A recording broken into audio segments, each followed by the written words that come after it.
All right, let's forget all the scary red alert warnings about June 2026 for a moment. Think of it like this. You're on a bouncy castle. Most of the time, it's fun and predictable. But in June, someone cranks the air pump to maximum. The goal isn't to make the castle explode, it's to see who can keep their balance when things get extra bouncy. This isn't about creating new problems, it's about revealing who already had wobbly legs. So if you have the ox, the goat, the dog, or even the dragon in your chart, you don't need to be scared. You need to be ready to bounce. This isn't a scary movie, it's just a friendly map showing you where the super bouncy spots will be. So, what's really turning up the air pump? Imagine the ox, goat, and dog as three friends who love building things together, but they only ever make mud pies. That's their earth element. Now, June arrives inside a fire horse year, which is like turning a giant hairdryer on their mud pies. A little heat is good, it helps the pies set. But this is a blast of intense heat. It doesn't just dry the pies, it bakes the entire ground until it's cracked, hard, and brittle. Nothing can move, nothing new can be built.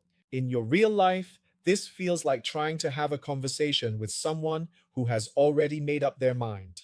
It feels like your best laid plans are suddenly stuck in drying cement. It's like your money is right there, but you can't get to it because it's trapped in a block of ice. Now the dragon is different. The dragon isn't in the corner making mud pies. The dragon is like a race car driver who has just been given a brand new superpowered engine. All that fire energy is pure rocket fuel. But what happens if a driver gets overexcited and just floors it without even looking at the map? They're not winning a race, they're just going incredibly fast towards the nearest cliff. The problem for the dragon isn't a broken down car, it's a driver who is all gas and no brakes. So when you put it all together, June is not here to be the bad guy. It's just a cosmic game of Jenga. The month pulls out a few blocks to see how stable your tower is. If you've built a solid, balanced life, you might feel a little wobble, but you'll be just fine.